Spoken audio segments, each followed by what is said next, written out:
बिस्मिल्लाहिर्रहमानिर्रहीम। नाज़रीन, hit story के साथ मैं हूं शमशाद मांगट। जैसा कि आप जानते हैं कि हमारे यहाँ इस वक्त सबसे ज़्यादा फ्रॉड जो है वो हाउसिंग सोसाइटियों की मद में हो रहा है। और अगर देखा जाए तो इस वक्त चक्री के इर्द गिर्द जितना चक्कर आवाम को दिया जा रहा है, मेरा ख्याल है मुल्क में कहीं और इतना बड़ा चक्कर नहीं दिया जा रहा है। हर 2 नंबर सोसाइटी जो है वहाँ पे जाके अपना डेरा लगाती है, थोड़ी सी ज़मीन लेती है और उस पर अपना छोटा मोटा काम शुरू करवाती है, मशीनरी खड़ा करती है और उसके बाद इश्तिहारात देकर अपनी बुकिंग शुरू कर देती है। नाज़रीन, अल मक्का सिटी भी इसी में से फ्रॉड की एक वारदात है। अल मक्का सिटी के जो मालिक हैं उन्होंने कमो बेश जिन 50,000 से ज़्यादा जो हैं वो फाइलें बेचीं और करोड़ों नहीं बल्कि अरबों रुपया इकट्ठा किया। लेकिन इस वक्त लोग जो हैं वहाँ पे फंसे हुए हैं और चूँकि ये स्टॉक एक्सचेंज की तरह का धंधा है और ज़्यादातर एंड यूज़र इसमें फंस जाते हैं। हमारी टीम ने वहाँ पे दौरा किया है, वो ज़रा देख लें कि वहाँ पे क्या काम हो रहा है। अरसा दराज से मशीनरी खड़ी हुई है लेकिन काम कोई नहीं हो रहा। और दूसरा कि अब उन्होंने एक और सिलसिला शुरू किया है कि वो जल्द अज जल्द अपनी फ़ाइलें वापस लेना चाहते हैं। और इस सिलसिले में हमारे जो इदारे हैं, ख़ास तौर पे एंटी करप्शन पंजाब और फिर RDA, वो तकरीबन मुकम्मल तौर पर बेबस और लाचार दिखाई देते हैं। ये जो हमारी टीम ने वहाँ पे दौरा किया और फिर उनके दफ्तर की जो वीडियो बनाई वो ज़रा मुलाहिज़ा फरमा लें। मक्का सिटी जनाब, और जनाब बड़ी खुशी हुई है जनाब, बड़ी ज़्यादा मशीनरी खड़ी है और बिल्कुल सुकून माहौल से खड़ी है, ऐसे कि जैसे ये काम ख़त्म करके जनाब बिल्कुल रिलैक्स माहौल में बैठे हुए हैं। हमें तो कोई मशीनरी जो है ना काम करते हुए नज़र नहीं आ रही है। और ये जनाब ये साइड का वो हिस्सा है कि जब हम इंटर होते हैं तो ये वो साइड ऑफिस है जो कि बंद है, यहाँ पे कोई अभी नहीं है। मेरे ख्याल है कोई टाइम है 5 साढ़े 5 बजे का। ये देखिए जी, पता नहीं कौन सी जगह लेवल कर रहे थे, ये हमें तो समझ नहीं आ रही। अल्लाह खैर ही करे। सोसाइटी की ये हालात देख के नहीं लगता कि वो फंक्शन जो है ना होने वाला है यहाँ पे, क्योंकि जिन्होंने फंक्शन करना होता है वो काम शम करते हैं। देखें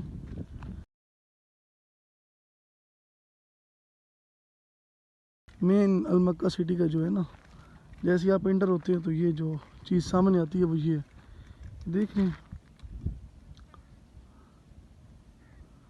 तो मैं मैनेजमेंट से रिक्वेस्ट करूँगा कि सर, बड़ी अच्छी लोकेशन है चक्री इंटरचेंज से, लेकिन थोड़ा सा काम पे भी ध्यान दीजिए। ट्रक्स खड़े हैं लेकिन हालात नहीं है।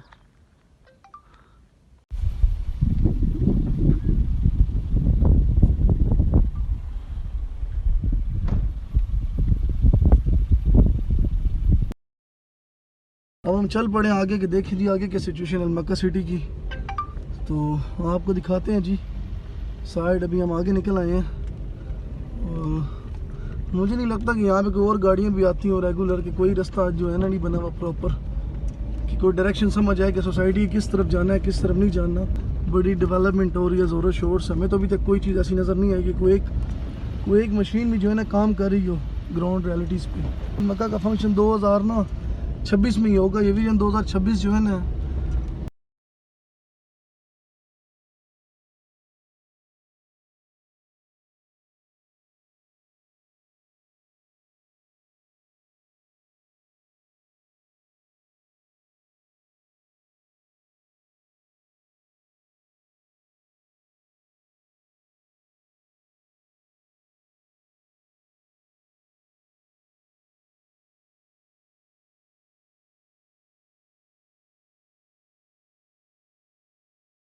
जी, तो नाजरीन, इस सारे धंधे में पीर ज़ाहिर शाह और उनके साथ फ़याज़ मुल्गानी और रियाज़ मुल्गानी जो हैं वो बिल्कुल एक दूसरे के साथ जुड़े हुए हैं और ये सारा मास्टरमाइंड इस सारे धंधे के वही हैं।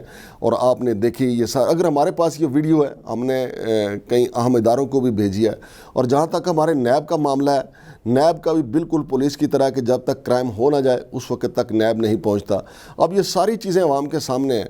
अगर नैब हुकाम जो हैं वो इन सोसाइटियों के हवाले से अपनी एक खुसूसी टीम तश्कील दे दें जो मौका पे जाके देखे कि आया इनके पास ये ज़मीन है या नहीं, या एक सार्फ के तौर पे वहाँ पे जाके देखें कि लोगों को किस तरह लूटा जा रहा है। अल मक्का सिटी एक मुकद्दस नाम के ऊपर ये इस सोसाइटी का नाम रख के लोगों की जमा पूंजी लूट ली गई। और अब जो डीलर हैं इनके, उनको ये ब्लैकमेल कर रहे हैं कि उनसे ये कहा जाता है कि जी अगर आपके पास 4 फाइलें हैं तो आप हमें वापस दें, एक फ़ाइल जो है वो आपकी एडजस्ट कर लीजिएगा, 3 के पैसे आपको नहीं दिए जाएंगे। और मुसद्दका ज़राए का कहना है कि ये फ़ाइलें जो हैं उन्होंने 60,000 70,000 में फ़रोख्त की थी। तो कैसा दिलचस्प ये फ्रॉड है कि पहले फ़ाइलें उन ऊपर 100 रुपये का नोट लगा के पहले उनको फ़रोख्त कर दिया और अब जो है उन्हीं से वापस लिए जा रहा है। और ये भी मालूम हुआ है कि एंटी करप्शन को दरख्वास्तें दी गई। इस सिलसिले में हमने एंटी करप्शन से भी रब्ता किया है, वहाँ से भी हमें रिकॉर्ड मिल जाएगा। और दूसरा RDA से भी रब्ता किया है। RDA हुकाम का कहना है कि वो कल इस सिलसिले में हमें पूरी अपनी फ़ाइल देख के बताएंगे कि उन्होंने इस पर क्या एक्शन लिया है। सवाल यह है, उन्होंने एक तो एक्शन जब लेंगे या लिया है या नहीं, एंटी करप्शन वाले जब पहुंचेंगे या कुछ करेंगे या नहीं, लेकिन ये नौसरबाज ग्रुप जो है अरबों रुपया लूट के किसी वक्त भी यहाँ से रफू चक्कर हो जाएगा। और ये आपने वीडियो भी देखी, फिर हमने आपको मौके पे जाके जो वीडियो बना के आपको दिखाई।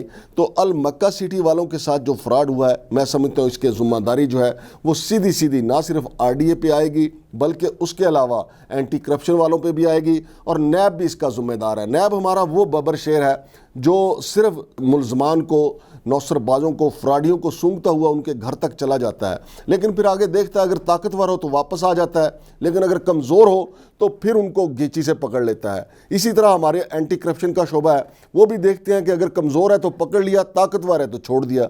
RDA वाले भी मजबूर हैं। RDA वाले जब पकड़ने जाते हैं तो उनको कोई ना कोई सियासी सिफारिश आ जाती है कि भाई आप पीछे हट जाएं, तो फिर उनके एहलकार भी अपना मामलात करके खामोश हो जाते हैं।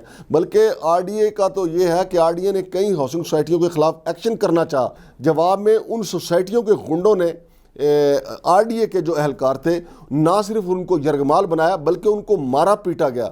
और RDA की तरफ से जो मुकदमे करवाए गए उसमें भी मुलजमान आज़ाद फिरते रहे। तो नाजरीन, ये फ़्रॉड का एक लामतनाही सिलसिला है और ये फ़्रॉड हो हमारे इदारों की वजह से रहा है, हमारे इदारों की नाअहली है, कोताही है। जब तक हमारे इदारे इन एक्शन नहीं होंगे ये फ्रॉड नहीं रुकेगा। अल मक्का हाउसिंग सोसाइटी की ये पहली किस्त है। कल हम आपको बताएंगे कि एंटी करप्शन वालों ने इनके खिलाफ क्या किया और फिर RDA वालों ने इनके खिलाफ क्या किया। शमशाद मांगट को इजाज़त दीजिए। अल्लाह हाफिज़।